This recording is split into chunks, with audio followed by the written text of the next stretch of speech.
नमस्कार, मी कृपा राजेंद्र सपकाळ बुलेटिन मध्ये आपलं स्वागत करते। बुलेटिनच्या सुरुवातीला राजकीय क्षेत्रातून महत्त्वाची बातमी समोर येते। देवेंद्रजी, माझ्यासोबतची भागीदारी कधी तोडू नका। जो माझ्याबरोबर भागीदारी करतो तो सफल होतोच, असं वक्तव्य आशिष शेलारांनी केलंय। तर शेलारांच्या या वक्तव्यावर मात्र संजय राऊतांनी टीका केली आहे। शेलारांचं वक्तव्य म्हणजे भाजपातील अंतर्गत वादळाची सुरुवात असल्याची बोचरी टीका राऊतांनी भाजपवर केली आहे।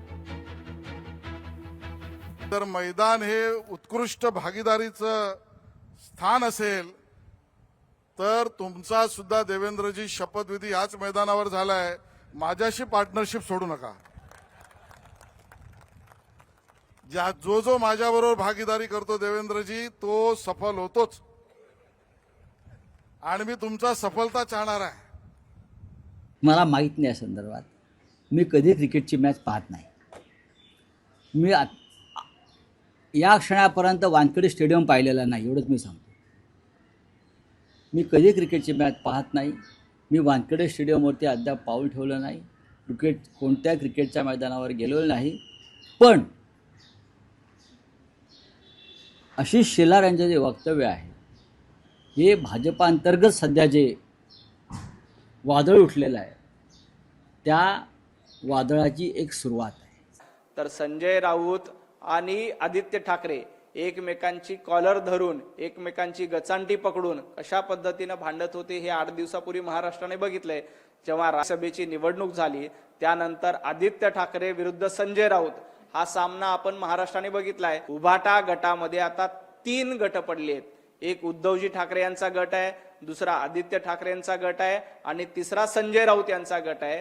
संजय राऊत आपल्या उभाटा गटामध्ये जे 3 गट आहेत ना ते सांभाळा।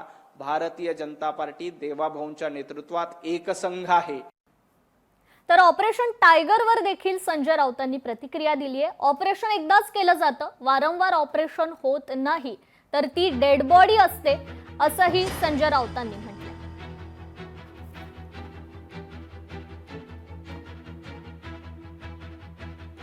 ऑपरेशन जे असतं की नाही हे एकदाच केलं जातं।